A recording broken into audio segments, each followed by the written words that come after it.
Moi, c'est Aricia Evlar, donc je suis docteur en sciences et gestion de l'environnement. Je travaille au sein de l'association Valorisation de la biomasse en Belgique, près de Namur, à Gembloux, pardon, pour être plus précise. Et ben, voilà, mes actions, mes missions sont dans le recyclage des zones en friche et quel potentiel ils peuvent représenter pour la ville de demain.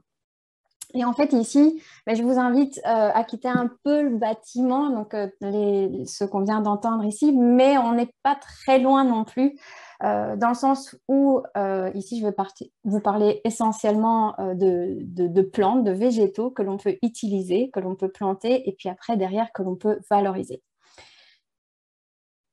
Je parle donc ici de recycler les friches par ce qu'on appelle le phytomanagement. Le phytomanagement, c'est un grand mot on parle même de phytomanagement des sites marginaux pour être précis. Le phytomanagement, dans des termes plus vulgarisés, c'est en fait procéder à la plantation d'espèces végétales sur des sites dits marginaux, donc un peu plus compliqués que des sites agricoles. Parce qu'en fait, derrière, à végétaliser ce genre de milieu qui sont parfois dégradés, vous générez en fait des fonctions écologiques à certaines zones que l'on ne considérait pas nécessairement avant. Et surtout, c'est qu'en rendant ces services écosystémiques, ces fonctions écologiques, on peut aussi générer de la matière première végétale qui va alimenter cette nouvelle économie, certes circulaire, mais que l'on nomme aussi une économie biobasée, biosourcée. Donc, d'une part, vous avez cet aspect-là de valorisation du foncier, mais de valorisation aussi d'une matière qui sera générée sur ce foncier. Et donc, on joue aussi sur des enjeux majeurs aujourd'hui qui sont de reconstruire nos sols, ramener de la biodiversité et beaucoup d'autres choses que je vais pouvoir développer au fur et à mesure de ma présentation. Pour définir l'autre grand terme qui est le terme site marginal. Qu'est-ce qu'on entend par là? Mais en fait, c'est un terrain sur lequel on ne peut plus faire d'usage, une vocation alimentaire, on ne peut plus produire de l'alimentaire et où on ne peut pas construire, que ce soit un projet de logement ou autre. Et donc, généralement, ces terrains-là sont laissés à l'abandon parce qu'il n'y a pas de reconversion possible dans le traditionnel, on va dire. Et donc, ici, pour illustrer par ce paysage, on peut retrouver un site marginal parce qu'il a été exclu, on va dire, parce que pollution liée à une exploitation historique, industrielle, une ancienne décharge, par exemple, aussi. Mais on peut aussi se retrouver sur des zones dites agricoles, mais où la production alimentaire est limitée, marginale. Et donc, là aussi, il y a des questionnements de l'agriculteur, mais que pourrais-je faire de cette zone-là qui ne me rapporte rien ou pas grand-chose. Et donc, là, on a justement un site marginal ou une zone marginale parce qu'il y a de l'érosion du sol, parce qu'il y a une plus faible activité biologique par rapport à une perte de matière organique, etc. J'ai rajouté une dia ici, ce n'est pas traduit en allemand, mais les pictogrammes parlent d'eux-mêmes, donc c'est des zones aussi où il y a exclusion d'un usage alimentaire ou immobilier, parce que c'est un site difficilement accessible, une faible productivité, on est en zone inondable. Les phénomènes récents, notamment en Belgique, démontrent que justement, il est important de penser l'aménagement du territoire autrement. Il y a eu différents échanges justement sur Liège à ce propos tout récemment, mais ce ne sont pas des propos récents. Il y a aussi le fait qu'on peut avoir affaire à des sites marginaux, mais qui sont marginaux temporairement, c'est-à-dire avant qu'il y ait une reconversion, notamment immobilière, vous pouvez voir entre 5 et 20 ans s'écouler avant qu'il ne se passe quelque chose. Et donc là aussi, on a une fenêtre spatio-temporelle qui pourrait être intéressante dans le phytomanagement. On parle de zones anti-érosives, donc pour éviter les phénomènes d'écoulement boueux. Et alors, tout ce qu'on intègre aussi comme linéaire, donc le long de bords d'autoroute, de cours d'eau navigables ou non navigables, et les bords de chemin de fer. Aujourd'hui, je vais plutôt vous parler pourquoi planter des espèces végétales, pour générer cette matière première végétale, et donc alimenter l'économie biobasée. Je vais décrire ceci. L'économie biobasée, c'est plusieurs domaines, en fait, plusieurs secteurs, plusieurs filières de valorisation. On parle d'énergie, de matériaux, de molécules. Je vais illustrer par des exemples. Mais en gros, ici, il faut retenir que sur un site marginal, j'ai une capacité de production d'une matière première qui sera utilisée dans différents domaines où ce matériel est très utile. Et donc, on travaille ici avec des végétaux de différents types, que ce soit des végétaux de type herbacé, donc on parle de brassicacées, dépoacées, fabacées, donc l'herbe, mais avec des compositions d'espèces assez intéressantes. On peut travailler avec des espèces lignocellulosiques, donc là on parle de miscanthus, de chanvre, et on parle aussi d'espèces ligneuses, donc tout simplement les arbres, qui peuvent être plantés d'une certaine manière. Donc on n'est pas nécessairement dans la forêt, même pas du tout sur certains sites, et qui peut avoir une fonction également dans l'économie biobasée. Pour illustrer par des exemples, vous voyez ici le secteur de la bioénergie. Donc, on a la méthanisation, les biocarburants, tout ce qui est bois-énergie. On a l'éco-construction. C'est pour ça que je vous disais tout à l'heure en introduction, on n'est jamais trop loin non plus du bâtiment parce que par rapport à imaginer le futur, il s'agit d'imaginer comment je peux chauffer mon bâtiment, isoler mon bâtiment on va dire, en se dégageant progressivement du pétrosourcé. Et donc ça, c'est l'avenir également dans tout ce qui est circulaire, local aussi. On parle de textile, donc on voit de plus en plus une réappropriation aussi du chanvre, du lin pour la confection des vêtements, etc. Et alors, bien entendu, tout ce qui est bioraffinerie, c'est toute cette chimie qui nous entoure. On n'en a plus conscience, mais c'est cette chimie qui est dans nos ordinateurs, dans notre douche, dans la maison, etc. On peut aussi remplacer certaines molécules pétrochimiques par des molécules issues du végétal. Mais alors concrètement, que se passe-t-il? Eh bien, quand on a un terrain en face, qui est proposé, on va évaluer ce site. On va voir s'il est possible de générer une plantation, quelles sont les espèces les plus pertinentes par rapport au contexte agronomique, mais aussi économique aux alentours. Il y a tout un itinéraire législatif. Est-ce que je peux planter sur cette zone-là? Oui, comment? Et derrière, bien évidemment, un cahier des charges à élaborer en fonction de tout ça. Ensuite, il y a la plantation proprement dite et son suivi pour enfin la récolte qui peut être annuelle ou pluriannuelle ou même à plusieurs années après sa plantation. Et donc, pour promouvoir le phytomanagement, le projet Interreg France Wallonie-Vlaanderen New Zealand permet de concrétiser voilà, ce genre d'initiative. On voulait vraiment montrer avec ce projet qu'il était possible en fait, de donner une nouvelle vie à des sites délaissés pour être acteurs en fait, dans une économie verte. Pardon. Et donc, dans ce projet, on est 9 partenaires. On travaille à mettre ensemble ceux qui sont propriétaires ou gestionnaires de sites marginaux. Donc, on leur propose une solution via le phytomanagement et on vise derrière à ce qu'il y ait une utilisation de cette biomasse en voilà, permettant de faire un appel à manifestation sur des sites pour dire ce site est disponible, qui est intéressé pour produire cette biomasse. On a travaillé également à ce système de géoréférencement, donc c'est sitesforbiomass.eu.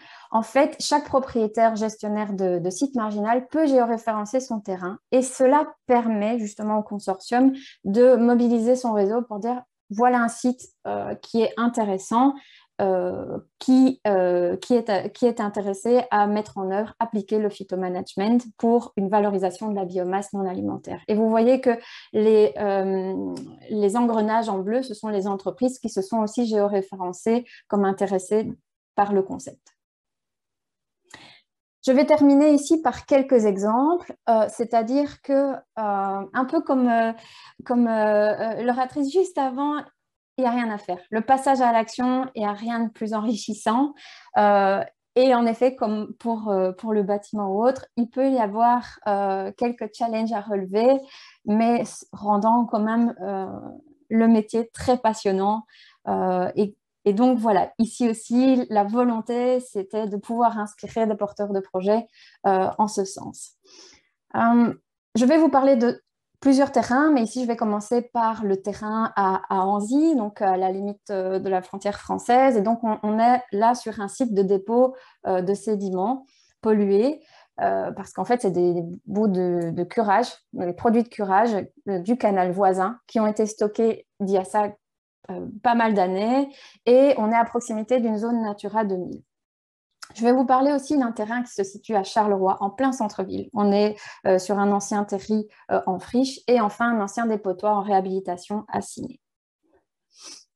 Voilà quelques photos. Donc, les photos du dessus montrent en fait la plantation qui a été réalisée à Anzy, donc sur ce fameux dépôt de produits de curage. On a essayé là, c'est un terrain qui nous a fait vivre beaucoup de challenges pour rester optimiste dans le défi, dans le sens où on avait là une végétation spontanée assez impressionnante, notamment faite d'orties, etc.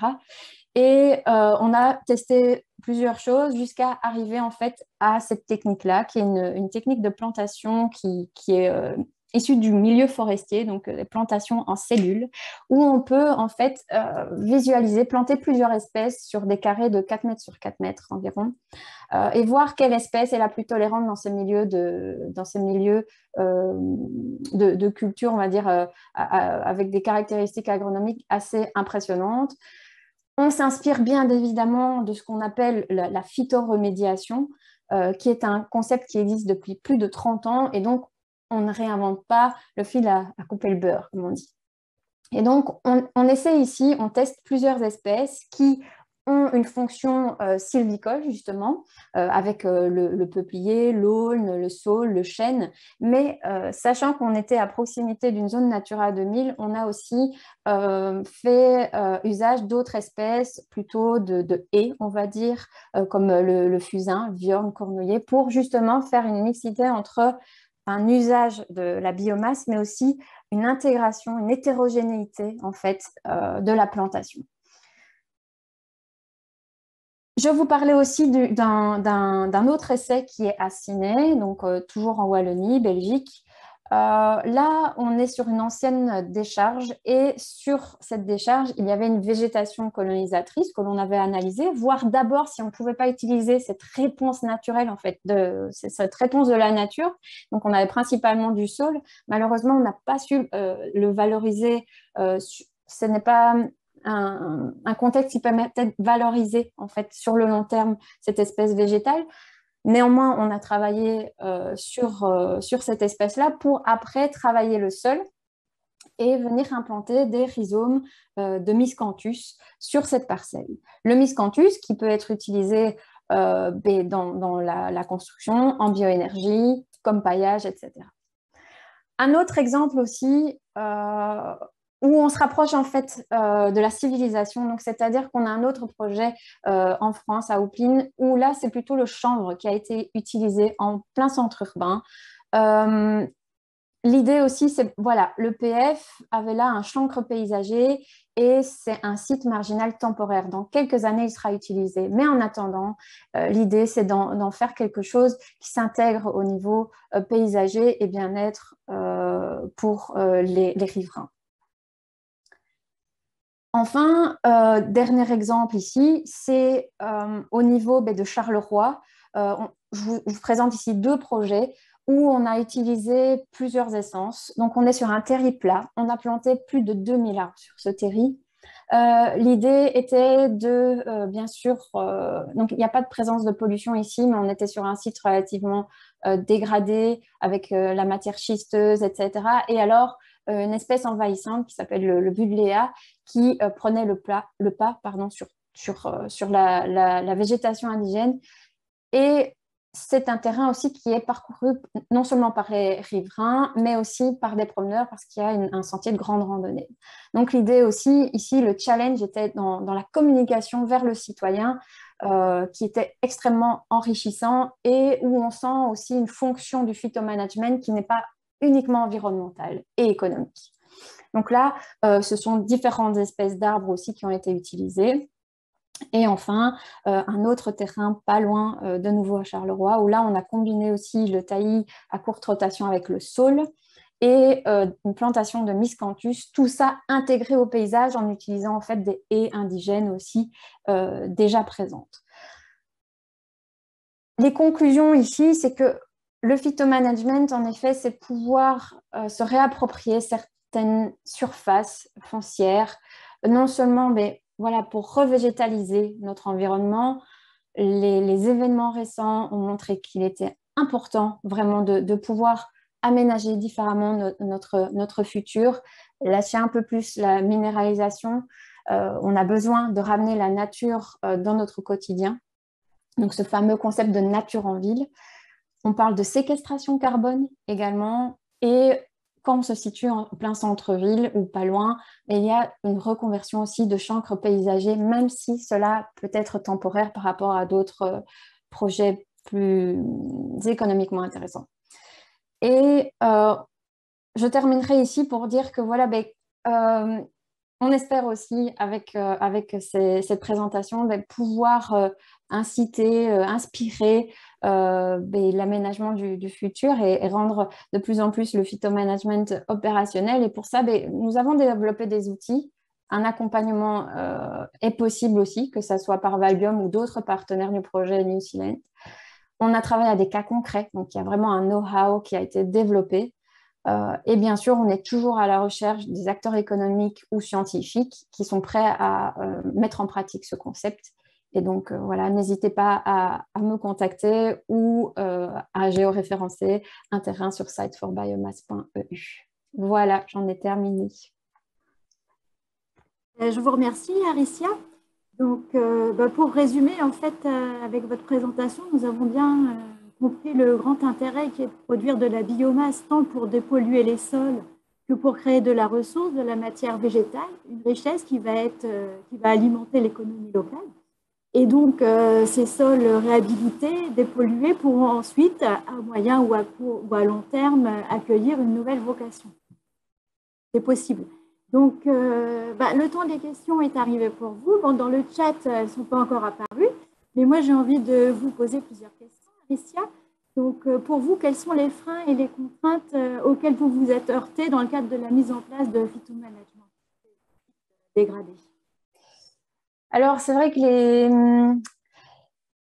j'ai envie de dire le premier frein, ça serait l'accès à ce terrain-là. Il y a en tout cas, en Wallonie, il peut y avoir un tabou autour d'une pollution présente ou des choses comme ça. Donc, j'ai envie de dire, voilà, c'est au niveau du terrain. On sait aussi qu'il y a une pression d'usage où on sait qu'on doit faire de la place à l'immobilier, on doit loger tout le monde, on doit pouvoir nourrir tout le monde. Donc, il y a la sécurité alimentaire mondiale. Il y a aussi ces zones refuges, ces zones sanctuaires que l'on doit laisser à la biodiversité. À la biodiversité, c'est quelque chose aussi auquel je crois fondamentalement. Et donc, nous, avec la biomasse, on doit se faire la place entre tout ça. Donc, ça, c'est un premier frein. Et puis après, bien sûr, derrière, en fait, on reste pionnier. Je vous ai expliqué que la phytomédiation, le phytomanagement, ça a 20, 30 ans. Et pourtant, l'application date, on va dire, de 5-6 ans ici en Belgique, plus de 10 ans en France. On reste pionnier. Et donc, des fois, rien n'est écrit dans la loi, et on prend le bâton de pèlerin. Je vous ai même expliqué un jour, voilà, j'ai même plutôt l'impression d'avoir une machette en main et d'être dans une jungle et on avance, on fait son petit bonhomme de chemin. Mais dans le temps, parce que ça va faire près de 10 ans que je suis sur la thématique, il y a un avant et un après. C'est-à-dire que aujourd'hui, on est beaucoup à l'écoute de tout ce qui est trame verte, trame bleue. J'ai même entendu parler de trame brune par rapport au sol, c'est fondamental dans l'aménagement de notre territoire. Je dis du futur, mais en fait, c'est maintenant qu'il faut déjà le considérer. Et pas plus tard que, il y a 2 jours, j'ai encore été visiter sur une zone économique, une entreprise qui a développé un réseau de chaleur sur base d'une chaudière biomasse.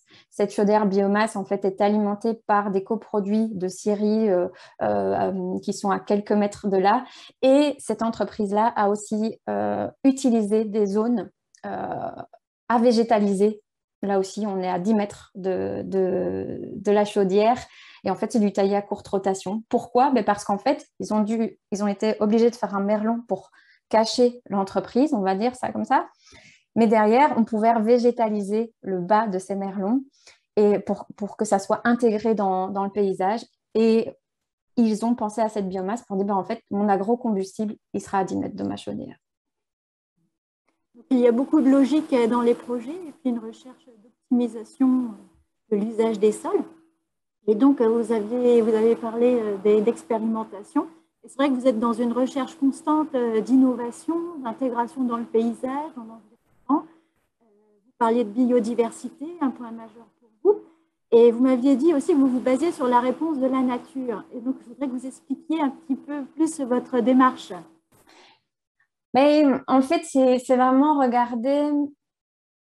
De nouveau, c'est un concept, quelle énergie et quelle énergie en joule et énergie aussi, ça peut être économique.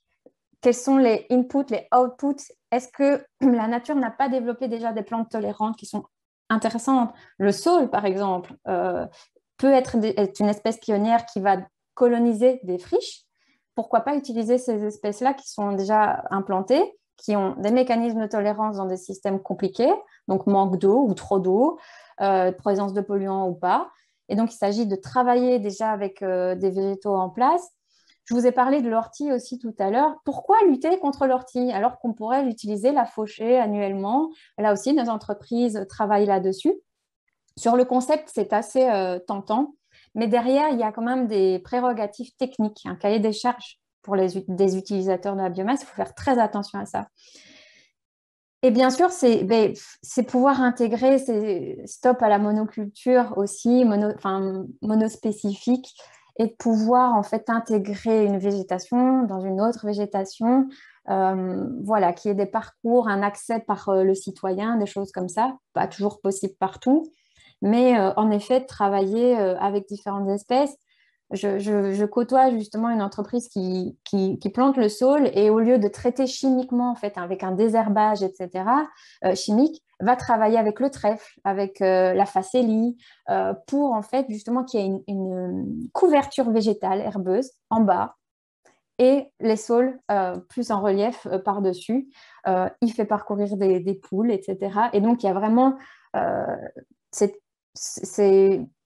cette hétérogénéité même dans l'usage du foncier qui peut être visible un peu partout, comme on voit maintenant les moutons, les chèvres tondeuses sur les zonings ou le long des chemins de fer, parce que c'est une manière de voir aussi le futur moins énergivore au niveau des énergies fossiles aussi.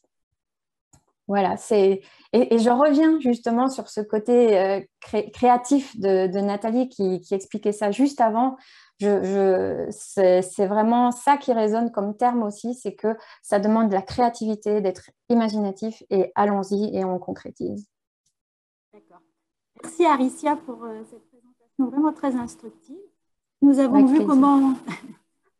comment nous pouvions traiter les espaces naturels en délaissés. Et donc, Nathanaël Fournier va nous présenter, lui, une démarche innovante aussi par rapport au devenir des zones d'activité. Donc, Nathanaël Fournier, vous êtes urbaniste économiste, spécialiste des questions des modes de vie et des pratiques à l'agence d'urbanisme de Bordeaux-Aquitaine. Et vous êtes particulièrement intéressé aux équipements, aux services et à l'aménagement. Donc, aujourd'hui, plusieurs experts français prédisent depuis des années la prolifération d'espaces à l'abandon en périphérie. Et donc, ce qui serait quand même assez préjudiciable sur plusieurs points de vue, notamment environnemental, social, urbain, économique. Et donc, en parallèle, nous avons l'objectif de zéro artificialisation nette qui regarde ces friches comme des opportunités foncières permettrait de recycler la ville. Et donc, nous voulions avoir votre regard sur la réalité de cet enfrichement de ces grands bâtiments de commerce. Et donc, est-elle porteuse aujourd'hui de menaces ou d'opportunités? Je vous laisse la parole. Oui, bonjour. Alors, vous avez déjà tout dit, hein, vous avez synthétisé absolument tout ce que je vais vous dire. Donc, effectivement, j'aimerais parler un petit peu de l'avenir pour les zones commerciales. Alors, il faut que je... Voilà, est-ce que mon diaporama est visible et est-ce qu'il progresse? Bon, merci. Mais pour parler d'avenir, évidemment, il faut aussi connaître un petit peu le passé. Je ne vais pas parler du passé, je vais parler du présent et puis des perspectives pour la suite en conclusion. Mon propos, il s'appuie sur une étude qu'on a réalisée l'année dernière à l'Agence d'urbanisme de Bordeaux-Aquitaine, sur les risques de friche commerciale dans les locaux, dans l'ensemble des locaux, des grands locaux de commerce. Donc, je vais faire peut-être une intervention en 4 points. Quels sont les types de vacances qu'on a pu observer, qu'on a pu rencontrer? Qu'est-ce qu'on pourrait imaginer comme évolution pour ces sites? Quelles sont les difficultés rencontrées, les limites à ces évolutions? Et puis enfin, donc, en conclusion, quelques perspectives.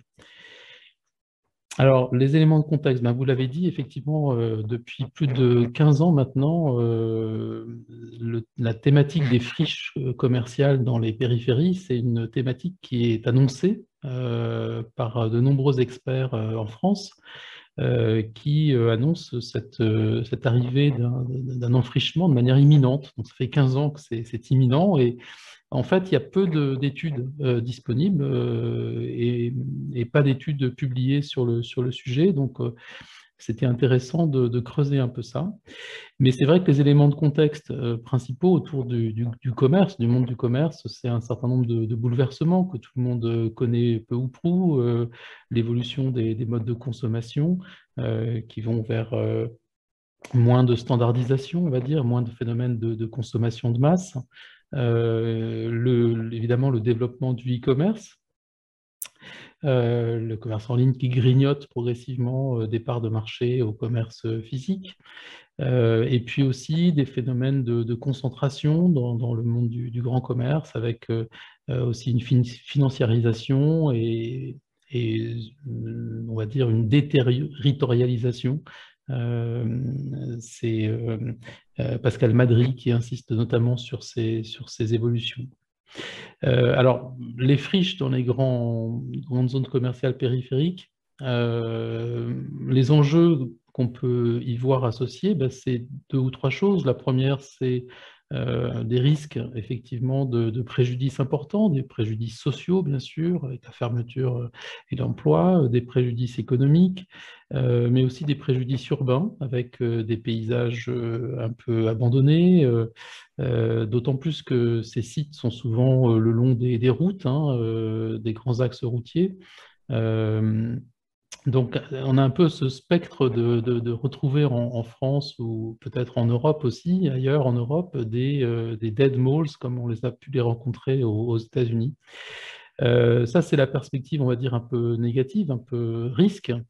Et puis, parallèlement, on a aussi depuis quelques années un discours un peu différent qui émerge, qui est de dire, dans le cadre d'une ville durable, est-ce que ce ne serait pas des gisements fonciers qui seraient opportuns, qui seraient utiles pour remplir les objectifs d'une zéro artificialisation nette, puisqu'on a des des grands gisements fonciers, des grandes emprises foncières qui pourraient muter progressivement.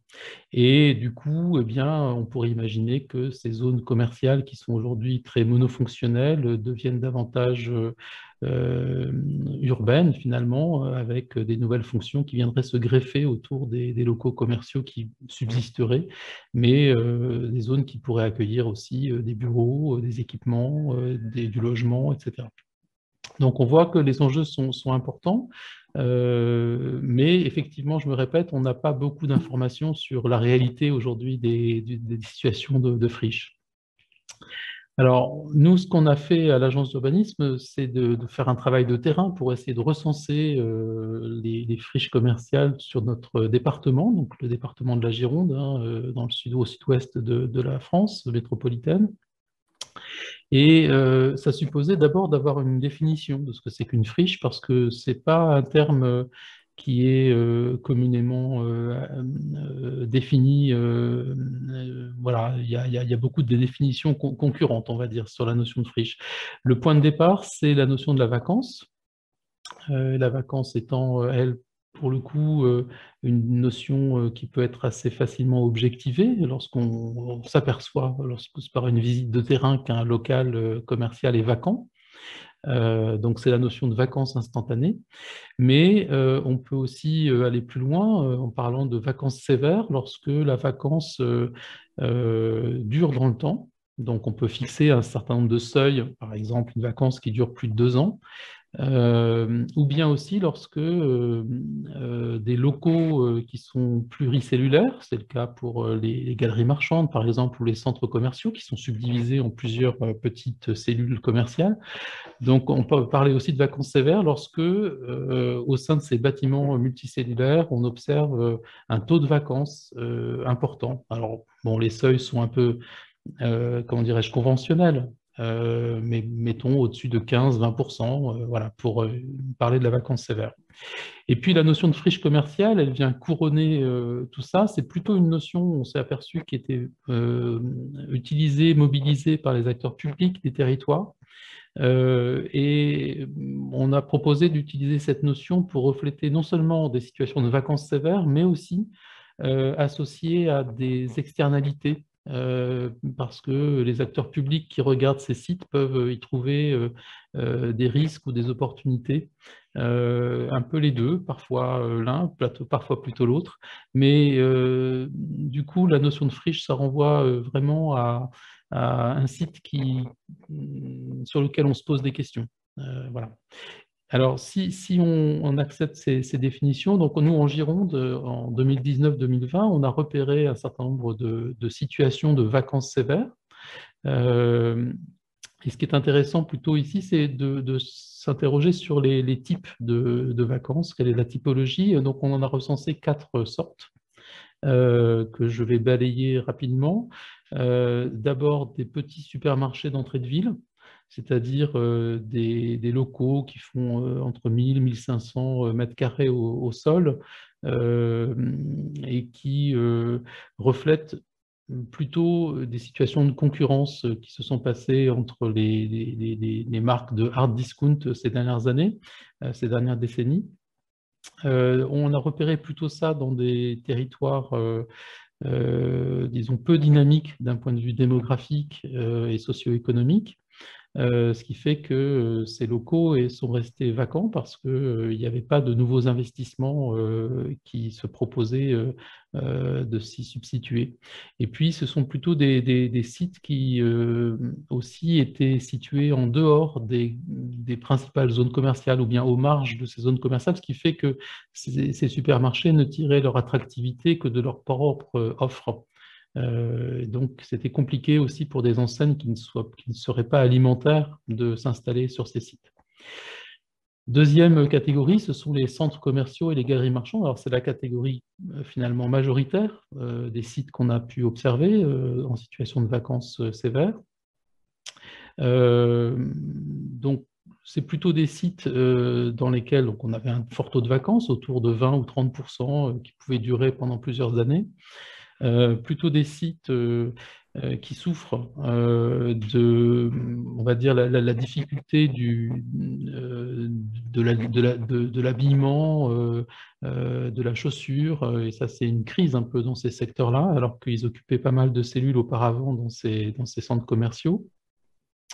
Et puis qui ont pu souffrir aussi parfois de l'implantation d'autres zones commerciales à proximité. Et donc, certaines enseignes se sont délocalisées, ont décidé d'aller sur des sites qui fonctionnaient apparemment mieux ou qui étaient plus attractifs, qui généraient davantage de flux. Ensuite, d'autres grands locaux commerciaux, ce sont ceux qui sont gérés par des grandes et moyennes surfaces spécialisées, et qui étaient implantés dans des tissus urbains. Enfin, les locaux sont toujours là, mais ils sont aujourd'hui vacants, ou ils sont restés vacants pendant un certain nombre de temps. Et là, en général, le diagnostic est assez simple, c'est-à-dire que les enseignes qui occupaient ces locaux ont déménagé vers la zone commerciale la plus proche pour garder leur clientèle de proximité, on va dire, et pour bénéficier à la fois des flux supérieurs qu'on peut trouver sur ces zones commerciales, mais aussi, bien sûr, des vastes espaces de stationnement. Puisque ces grandes enseignes spécialisées, hein, que ce soit dans la jardinerie, le mobilier, enfin l'ameublement, le sport, etc., ces grandes enseignes ont fabriqué finalement des concepts commerciaux qui supposent aujourd'hui d'avoir des vastes espaces de stationnement. Et finalement, le fait que les locaux de centre-ville ne soient pas réinvestis rapidement, ça montre en contrepartie finalement la faible attractivité de ces tissus urbains aujourd'hui. Et puis la quatrième catégorie qu'on a repérée, ce sont également des locaux qui accueillaient des grandes et moyennes surfaces spécialisées, mais cette fois-ci dans des zones commerciales. Alors c'est une catégorie, donc ce n'est pas une catégorie majoritaire, c'est celle dont on parle le plus finalement, qui nous intéresserait le plus. Et c'est aussi une catégorie difficile à caractériser parce ce qu'on a pu observer, c'était des situations très hétérogènes. En termes de causes de vacances sévères. Ça peut être des facteurs endogènes liés notamment à des difficultés de réinvestir sur le site parce que les propriétaires sont en copropriété et donc c'est plus compliqué. Mais ça peut être aussi des facteurs exogènes comme aussi l'implantation d'une zone commerciale plus attractive dans une périphérie également, mais un peu à quelques kilomètres ou quelques dizaines de kilomètres. Ça peut être aussi encore un autre exemple de facteurs. Ça peut être un propriétaire qui a une assise financière assez élevée et qui finalement, avant de relouer son local, eh bien, décide d'attendre une conjoncture, pense qu'il peut attendre une meilleure conjoncture pour pouvoir faire payer des loyers plus élevés, par exemple. Donc, difficile de trouver une explication généralisée sur cette catégorie. Alors, tous ces exemples, évidemment, on peut se dire qu'ils pourraient offrir des vraies opportunités pour des nouveaux projets plus vertueux, avec des retombées plus positives. Ça peut être le cas d'implanter des équipements. On voit en haut à droite, par exemple, un exemple de gymnase qui a été implanté dans un hangar, dans un ancien hangar.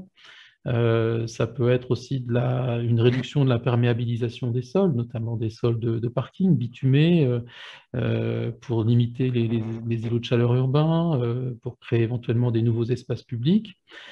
Ça pourrait être aussi de développer donc un peu de multifonctionnalité, d'accueillir d'autres types d'activités sur ces sites de grandes zones commerciales. Des équipements, des bureaux, du logement, et aussi avoir une approche bien sûr paysagère pour redonner, pour changer complètement l'image de ces sites. Donc ça, c'est évidemment ce à quoi on peut penser. On pourrait penser aussi d'ailleurs à la renaturation, hein, à l'exemple de ce que disait tout à l'heure l'intervenante précédente. C'est ce à quoi on pourrait penser. Alors, en Gironde, on n'a pas vu on va dire, de reconversion de sites commerciaux dans d'autres choses. Et du coup, on s'est interrogé, est-ce que c'est un problème en Gironde ou est-ce que c'est plus général en France? Alors, on a cherché aussi sur l'ensemble de la France métropolitaine et on a essayé d'identifier, de repérer des situations dans lesquelles il y a eu un changement de destination, c'est-à-dire un grand local commercial a été reconverti, ou le site a été reconverti pour offrir d'autres fonctions, d'autres programmes. Et on a repéré une trentaine de sites comme ça, et je vais vous présenter dans ce graphique un peu les enseignements qu'on peut en tirer. Alors c'est un graphique un peu compliqué, alors je le fais en plusieurs étapes, mais je vais essayer d'être rapide quand même. On a sur la gauche les types de locaux commerciaux, des supermarchés, des hypermarchés, etc. On a ensuite le type de localisation. Est-ce qu'on est dans un centre-ville, dans une entrée de ville, etc. Ensuite, c'est le type d'action qui a pu avoir lieu sur le site. Est-ce que le local a été démoli, puis reconstruit, ou bien est-ce que ça a été une rénovation? Est-ce qu'au contraire, le bâtiment est resté en l'état? Et puis enfin, quelle a été la destination du site final? Est-ce que c'était des bureaux, des logements, des équipements, un parc public, etc.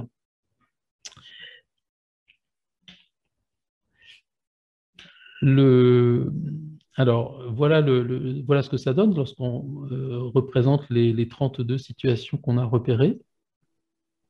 Et on a d'ailleurs colorié en rouge les programmes qui étaient en fait des programmes mixtes, c'est-à-dire qu'il y avait effectivement des nouvelles programmations hors commerce, mais dans certains cas, il y avait également du commerce. Et ce qu'on peut observer en règle générale, finalement, c'est qu'aujourd'hui, sur la dernière décennie, on va dire, l'essentiel des reprogrammations, elles se font plutôt dans les centres-villes et pas dans les périphéries, dans les zones commerciales périphériques. Et elles se font également majoritairement par une démolition du bâtiment antérieur. On voit également qu'en termes de programmation, tout est possible, toutes les options sont disponibles, hein. Effectivement, ça peut être un peu de tout, y compris donc des programmes mixtes qui intègrent par exemple du commerce en rez-de-chaussée, ou bien aussi parfois on a même vu un espace vert, un site commercial qui s'est transformé en équipement public, un parc public. Donc c'est possible, mais on voit quand même que finalement, il n'y a pas beaucoup d'opérations comme ça, de vrais remplacements d'une programmation commerciale par d'autres choses aujourd'hui. Donc on peut s'interroger sur les limites et sur les difficultés. Alors nous, ce qu'on a perçu, c'est à la fois, c'est d'abord, on va dire, le fait qu'il y a peu de vacances sévères en réalité. Et contrairement donc à ce qui est annoncé depuis 15 ans, aujourd'hui, on constate très peu de friches stricto sensu. Je vais donner un chiffre qui mériterait d'autres études, parce qu'il faut le lire avec précaution, mais en Gironde, on peut penser qu'on est autour de 2% des grands locaux commerciaux qui sont en situation de vacances sévères seulement. Et surtout, on a aussi ce qu'on a observé, c'est une forte réversibilité, c'est-à-dire que des situations de vacances sévères, en fait, ne s'ankylosent pas forcément pendant très longtemps. Il y a régulièrement des nouveaux investissements qui sont générés sur ces sites et qui font que les locaux retrouvent une nouvelle fonction et une nouvelle fonction commerciale. Et c'est spécialement vrai dans les périphéries des territoires dynamiques, où en fait on a une rente foncière des activités commerciales et des activités assimilées. Assimilées, ça veut dire des services commerciaux. Je pense à des banques, à des établissements bancaires, à des établissements d'assurance, à des notaires, à des pharmaciens.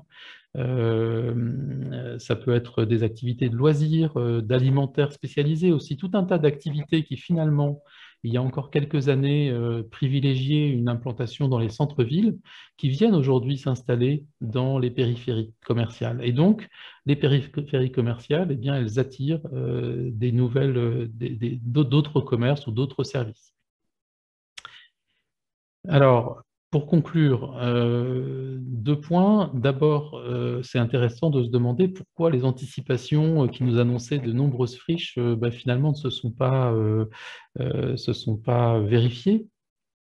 D'abord, on peut penser qu'on peut dire que alors qu'on anticipait une très forte progression du commerce électronique, finalement, cette progression, elle existe, bien sûr, mais elle a été plus lente que prévu.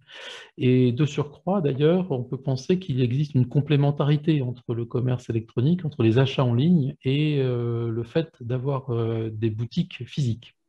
Ça donne confiance, etc. On sait vers qui se retourner si jamais on a des problèmes de livraison, etc. Euh, Deuxièmement, c'est aussi l'attractivité des périphéries qui reste extrêmement forte au cours en tout cas sur les territoires français, mais c'est vrai de manière plus générale en Europe. La périurbanisation a continué, le fort taux de motorisation des ménages a perduré également. Donc tout ça, ça fait que les périphéries commerciales, elles restent quand même assez attractives, et notamment, comme je disais, pour d'autres formes de commerce, peut-être que celles qui ont perdu un peu leur attrait, comme les très grosses boîtes de commerce un peu standardisées des années 60-70, qui sont en perte de vitesse, mais qui sont finalement remplacées par d'autres types d'activités. Alors, une des questions, alors évidemment, ça c'est le passé. Sur l'avenir, c'est évidemment difficile de se positionner. Peut-être ce qu'on peut juste dire, c'est les effets de la crise sanitaire. Bien sûr, on peut s'interroger là-dessus. Effectivement, on a pu observer une accélération du commerce électronique, ce qui tendrait plutôt à alimenter de nouvelles friches commerciales en périphérie. Euh, mais parallèlement, on a vu aussi que cette crise sanitaire, elle avait certainement renforcé l'attractivité résidentielle des périphéries, et donc également sans doute l'attractivité des périphéries pour ces nouvelles formes de commerce et de services qui viennent s'y implanter. Donc on a peut-être 2 effets qui se contrebalancent. Euh, voilà un petit peu les prédictions que je peux faire aujourd'hui. Je vous remercie, Nathanaël. Bon, nous avons dépassé de 3 minutes notre chrono, mais je vais quand même vous poser une question, sachant que vous avez très bien compris. Les propos étaient très instructifs. Moi, je me demandais ce qu'il se passe pour les friches commerciales qui sont implantées dans le rural. Il semblerait qu'elles peinent à trouver de nouvelles fonctions ou à qu'elles soient de d'autres types de commerces. Oui, je suis pas sûr d'avoir bien entendu Ah, votre voix, alors mais ma question, c'est de j'ai compris. savoir… Oui, sur les friches commerciales dans les secteurs ruraux, hein, c'était ça? Oui, Oui, c'est ça. Non, effectivement, vous avez raison, j'ai évoqué surtout celles qui sont dans les périphéries plutôt dynamiques, alors que dans certains territoires ruraux, et c'est le cas aussi en Gironde, on a observé des situations qui, elles, au contraire, ont du mal à trouver des évolutions. Mais c'est vrai parce que le commerce ne vient pas s'y implanter, mais c'est vrai aussi, ou pas forcément s'y implanter, ça dépend dans quel type de secteur. Mais c'est vrai aussi d'ailleurs pour d'autres types de projets, évidemment dans des territoires peu dynamiques, il n'y a pas beaucoup de porteurs de projets non plus en matière de locaux d'activité ou en matière d'habitat. Et donc, pour ces types de sites, je pense qu'il faut vraiment faire évoluer la réglementation. Aujourd'hui, il y a une réglementation qui permet le démantèlement des friches commerciales, mais qui n'est pas appliquée en France, très peu, parce qu'elle a un certain nombre de trous dans la raquette, on va dire, et puis parce qu'il y a des questions financières aussi qui se posent. Et on a vu avec le plan France Relance de l'année dernière, qu'il y a des possibilités certainement de faire bouger les choses, mais ça supposera certainement des mécanismes de financement. Pourquoi pas des mécanismes de financement assis sur l'ensemble des acteurs commerciaux, puisque finalement, comme on l'a dit aussi tout à l'heure, il y a un certain nombre de friches commerciales qui sont dues à des nouvelles implantations ailleurs, plus attractives. Et du coup, peut-être que ça doit être la contrepartie de ces nouvelles implantations, c'est la possibilité de démanteler les sites commerciaux lorsqu'elles ne sont pas réinvesties spontanément. d'accord. Et c'est vrai que le fait aussi le fait qu'il y ait le transfert des activités de centre-ville vers les périphéries, de petits commerces de petit format. Je me demandais quel impact il pouvait y avoir dans le centre-ville. Peut-être que je n'ai pas été claire sur ma question. Non, c'est pas ça. Je pense que soit j'ai un problème d'écouteur, soit vous avez un problème de micro, mais du coup, je ne vous ai pas bien entendu. Excusez-moi. Alors, oui, donc, vous nous aviez parlé du transfert de certaines activités de centre-ville vers les grandes zones commerciales en périphérie. Et donc, la question se pose du devenir de l'attractivité de ces centres-villes. Oui, alors ça, c'est vraiment une question majeure, en fait, finalement, qui est dans la suite de ce que je viens de dire. Si on a des transferts d'établissements des centres-villes ou des centres-bourgs vers les périphéries, quid de l'avenir des centres-villes? On a vu que pendant des années en France, on a cherché à limiter les évasions commerciales vers les périphéries, et que ça n'a pas été un grand succès, hein, au contraire, malgré les différentes réglementations qui ont pu être mises en place. Là, aujourd'hui, c'est un phénomène nouveau, supplémentaire, on va dire, c'est l'évasion de certains services, services financiers, notaires, pharmacie, parapharmacie, etc.